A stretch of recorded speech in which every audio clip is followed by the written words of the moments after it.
ओम नमो भगवते वासुदेवाय। ओम नमो भगवते वासुदेवाय। ओम नमो भगवते वासुदेवाय। आपका आज के भगवत गीता यथारूप के 8वें अध्याय भगवत प्राप्ति के पठन में हार्दिक स्वागत है। जैसा कि हम सबको ज्ञात है कि पितृपक्ष स्टार्ट हो चुका है। कई जगह लास्ट सैटरडे हुआ है शुरू, शनिवार, कई जगह संडे, तो यह 25 तारीख तक चलेगा। तो पितृपक्ष में 8वें अध्याय के सुनने, पढ़ने या अध्ययन करने को विशेष महत्वता दी गई है।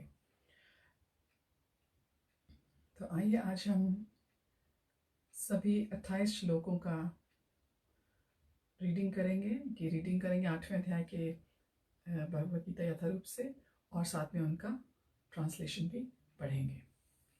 मुकं करोति वाचालं पंगुं लंघयते गिरिं यत्कृपातमहं वन्दे श्री गुरुं दीनतारिणं परमानंद माधवं श्री चैतन्य ईश्वरं।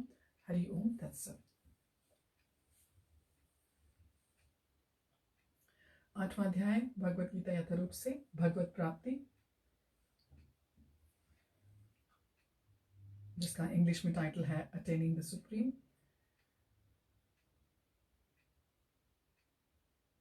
श्लोक नंबर 1। अर्जुन उवाच किं तद् ब्रह्म किम् अध्यात्मम् किं कर्म पुरुषोत्तम अधिभूतं च किं प्रोक्तम् अधिदैवं किमुच्यते। अर्जुन ने कहा, हे भगवान, हे पुरुषोत्तम, ब्रह्म क्या है, आत्मा क्या है, सकाम कर्म क्या है, या भौतिक जगत क्या है, तथा देवता क्या है? कृपा करके यह सब मुझे बताइए। वर्स नंबर 2, श्लोक नंबर 2। अधियज्ञः कथं कोत्र देहेऽस्मिन् मधुसूदन प्रयाण काले च कथं ज्ञेयो असि नियतात्मभिः।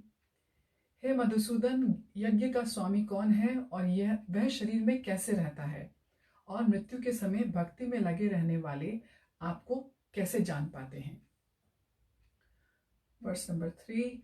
अक्षरं ब्रह्म परमं स्वभावो अध्यात्ममुच्यते भूतभावो भवकरो विसर्गः कर्म संज्ञितः।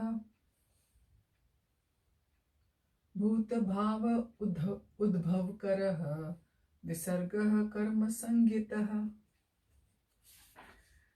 स्वभाव अध्यात्म या आत्मज्ञान आत्म कहलाता है। स्वभाव अध्यात्म या आत्म कहलाता है। जीवों के भौतिक शरीर से संबंधित गतिविधि कर्म या सकाम कर्म कहलाती है। Verse number 4। अधिभूतं क्षरो भावः पुरुष च अधिदैवतम् अधियज्ञो अहमेवात्र देहे देहभूतांवर। हे देहधारियों में श्रेष्ठ, ये अर्जुन को संबोधित कर रहे हैं भगवान। हे देहधारियों में श्रेष्ठ, निरंतर परिवर्तनशील यह भौतिक प्रकृति अधिभूत अर्थात भौतिक अभिव्यक्ति कहलाती है। भगवान का विराट रूप, जिसमें सूर्य तथा चंद्र जैसे समस्त देवता सम्मिलित हैं, अधिदैव कहलाता है, तथा प्रत्येक देहधारी के हृदय में परमात्मा स्वरूप स्थित में परमेश्वर अधियज्ञ यज्ञ का स्वामी कहलाता हूँ। तो भगवान कह रहे हैं कि मैं परमेश्वर अधियज्ञ अर्थात यज्ञ का स्वामी कहलाता हूँ। तो भगवान अधियज्ञ हैं। श्लोक नंबर 5। अंतकाले च मामेव स्मरण मुक्त्वा कलेवरम यह प्रयाति समद्भावम याति नास्ति यत्र संशयः। और जीवन के अंत में जो केवल मेरा स्मरण करते हुए शरीर का त्याग करता है, वह तुरंत मेरे स्वभाव को प्राप्त करता है, इसमें रंच मात्र भी संदेह नहीं है। ये भगवान अर्जुन को संबोधित कर रहे हैं। Verse number 6। यम यम वापि स्मरन् भावं त्यजत्यन्ते कलेवरम तम तमेवैति कौन्तेय सदा तद्भाव भावितः। हे कुंती पुत्र, शरीर त्यागते समय मनुष्य जिस जिस भाव का स्मरण करता है वह उस भाव को निश्चित रूप से प्राप्त होता है। वर्ष नंबर 7 भगवान कह रहे हैं, तस्मात् सर्वेषु कालेषु मामनुस्मर युध्य च मय्यर्पित मनो बुद्धिर मामे वैश्यस्य संशयः। अतएव हे अर्जुन, तुम्हें सदैव कृष्ण रूप में मेरा चिंतन करना चाहिए और साथ ही युद्ध करने के कर्तव्य को भी पूरा करना चाहिए। अपने कर्मों को मुझे समर्पित करके तथा अपने मन एवं बुद्धि को मुझ में स्थिर करके तुम निश्चित रूप से मुझे प्राप्त कर सकोगे। वर्ष नंबर 8, अभ्यास योग युक्तेन चेतसा नान्यगामिना परमं पुरुषं दिव्यं याति पार्थानुचिंतयन्। हे पार्थ, जो व्यक्ति मेरा स्मरण करने में अपना मन निरंतर लगाए रखकर अविचलित भाव से भगवान के रूप में मेरा ध्यान करता है वह मुझे अवश्य ही प्राप्त होता है। वर्ष नंबर 9 यानी 9, कविम पुराणम अनुशासितारमणो रणि याम समरेद्यः सर्वस्य धातारमचिन्त्य रूपमादित्य वर्णम तमसः परस्तात्। आई थिंक इसका मीटर डिफरेंट था, मैंने ऐसे बोल दिया। मनुष्य को चाहिए कि परम पुरुष का ध्यान सर्वज्ञ, पुरातन, नियंता, लघुतम से भी लघुतर, प्रत्येक का पालन करता, समस्त भौतिक बुद्धि से परे, अचिंत्य तथा नित्य पुरुष के रूप में करे। वे सूर्य की भांति तेजवान हैं और इस भौतिक प्रकृति से परे दिव्य रूप हैं। वर्ष नंबर 10, प्रयाण काले मनसा चालेन भक्त्या युक्तो योग बलेन चैव भ्रुवोर्मध्ये प्राणमावेश्य सम्यक् स तं परम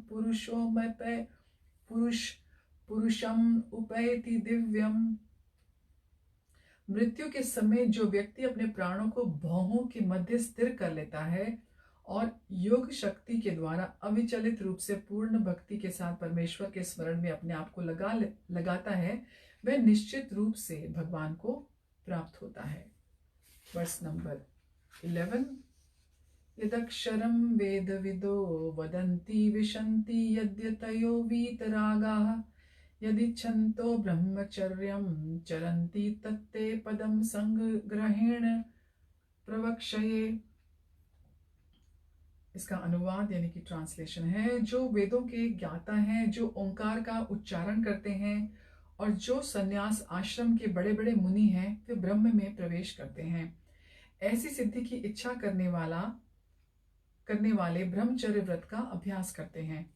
अब मैं तुम्हें यह विधि बताऊंगा जिससे कोई भी व्यक्ति मुक्ति लाभ कर सकता है। वर्ष नंबर 12, सर्वद्वाराणि संयम्य मनोहृदि निरुध्य च मूर्धन्या धायात्मनः प्राणामास्थितो योग धारणम। समस्त इंद्रिय क्रियाओं से विरक्ति को योग की स्थिति यानी कि योग धारणा कहा जाता है। इंद्रियों के समस्त द्वारों को बंद करके तथा मन को हृदय में और प्राणवायु को सिर पर केंद्रित करके मनुष्य अपने को योग में स्थापित करता है। वर्ष नंबर 13, ओम इति काक्षरम ब्रह्म नुस्मरन् यह प्रयाति त्यजन देहम स याति परमां गतिम। इस योगाभ्यास में स्थित होकर तथा अक्षरों के परम संयोग यानी ओंकार का उच्चारण करते हुए यदि कोई भगवान का चिंतन करता है और अपने शरीर का त्याग करता है तो वह निश्चित रूप से आध्यात्मिक लोगों को जाता है। वर्ष नंबर 14, अनन्य चेता सततम यो माम स्मरति नित्यशः तस्याहं सुलभ पार्थ नित्ययुक्तस्य योगिनः। हे अर्जुन, जो अनन्य भाव से निरंतर मेरा स्मरण करता है उसके लिए मैं सुलभ हूँ क्योंकि वह मेरी भक्ति में प्रवृत्त रहता है। वर्ष नंबर 15, मामुपेत्य पुनर्जन्म दुःखालय दुःखालयम् अशाश्वतम् नाप्नुवन्ति महात्मानः संसिद्धिं परमां गताः। मुझे प्राप्त करके महापुरुष जो भक्ति योगी है कभी भी दुखों से पूर्ण इस अनित्य जगत में नहीं लौटते, क्योंकि उन्हें परम सिद्धि प्राप्त हो चुकी होती। 16 आलोकाः पुनरावर्तिनो अर्जुन मामुपेत्य तु कौन्तेय पुनर्जन्म विद्धि। इस जगत में सर्वोच्च लोक से लेकर निम्नतम सारे लोक दुखों के घर हैं, जहां जन्म तथा मरण का चक्कर लगा रहता है। किंतु हे कुंती पुत्र, जो मेरे धाम को प्राप्त कर लेता है वह फिर कभी जन्म नहीं लेता।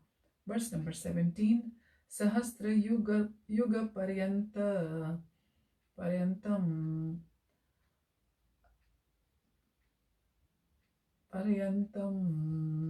अहयत् ब्राह्मणः विदुः रात्रिं युग अंतां ते अहः रात्रविदः विदो जनाः। मानवीय गणना के अनुसार 1000 युग मिलाकर ब्रह्मा का एक दिन बनता है और इतनी ही बड़ी ब्रह्मा की रात्रि भी होती है। वर्स नंबर 18 अव्यक्ताद् व्यक्तयः सर्वाः प्रभवन्त्य हरागमे रात्र्यागमे प्रलीयन्ते तत्रैव व्यक्त संज्ञके। ब्रह्मा के दिन के शुभारंभ में सारे जीव अव्यक्त अवस्था में व्यक्त होते हैं और फिर जब रात्रि आती है तो वे पुनः अव्यक्त में विलीन हो जाते हैं। वर्स नंबर 19 भूतग्रामः स एवायं भूत्वा भूत्वा प्रलीयते रात्र्यागमे अवशः पार्थ प्रभवत्य हरागमे। जब जब ब्रह्मा का दिन आता है तो सारे जीव प्रकट होते हैं और ब्रह्मा की रात्रि होते ही वे असहायवत विलीन हो जाते हैं। वर्स नंबर 20 परस्तस्मात्तु भावो अन्यो अव्यक्तो अव्यक्ता सनातनः यः स सर्वेषु भूतेषु नश्यत्सु न विनश्यति।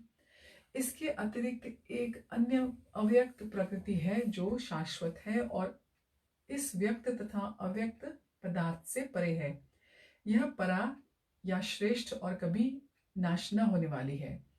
जब इस संसार का सब कुछ लय हो जाता है तब भी उसका नाश नहीं होता। वर्स नंबर 21 अव्यक्तोक्षर इत्युक्तसत्माहुः परमां गतिं यं प्राप्य न निवर्तन्ते तद्धामं परमं मम। जिसे वेदांती अप्रकट और अविनाशी बताते हैं, जो परम गंतव्य है, जिसे प्राप्त कर लेने पर कोई वापस नहीं आता, वही मेरा परम धाम है। वर्स नंबर 22 पुरुषः स परः पार्थ भक्त्या लभ्यस्त्वन् अन्यया यस्या अन्तः स्थानि भूतानि येन सर्वमिदं ततम्। भगवान जो सबसे महान है अनन्य भक्ति द्वारा ही प्राप्त किए जा सकते हैं। यद्यपि वे अपने धाम में विराजमान रहते हैं तो भी वे सर्वव्यापी हैं और उनमें सब कुछ स्थित है। वर्स नंबर 23 यत्र काले आवृत्तिं चैव योगिनः प्रयाता यान्ति तं कालं वक्ष्यामि भरतर्षभ। हे भरत श्रेष्ठ, अब मैं तुम्हें उन विभिन्न कालों को बताऊंगा जिनमें इस संसार से प्रयाण करने के बाद योगी पुनः आता है अथवा नहीं आता है। तो यह था वर्स नंबर 23। अब हम पढ़ेंगे वर्स नंबर 24 यानी श्लोक नंबर 24। अग्निर्ज्योतिरः शुक्लः षण्मासा उत्तरायणं तत्र प्रयाता गच्छन्ति ब्रह्म ब्रह्मविदो जनाः। जो पर ब्रह्म के ज्ञाता हैं वे अग्निदेव के प्रभाव में प्रकाश में दिन के शुभ क्षण में शुक्ल पक्ष में या जब सूर्य उत्तरायण में रहता है, इन 6 मासों में इस संसार से शरीर त्याग करने पर उस परम ब्रह्म को प्राप्त करते हैं। वर्स नंबर 25 धूमो रात्रिस्तथा कृष्णः षण्मासा दक्षिणायनम् तत्र चांद्रमसं ज्योतिर्योगी प्राप्य निवर्तते।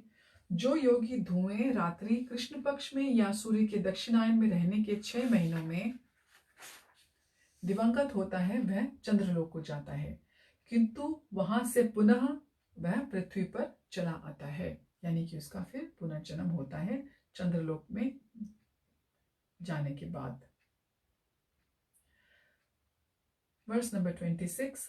शुक्ल कृष्णे गति होते जगतः शाश्वते मते एक्या यात्य नावृत्तिम अन्यया वर्तते पुनः।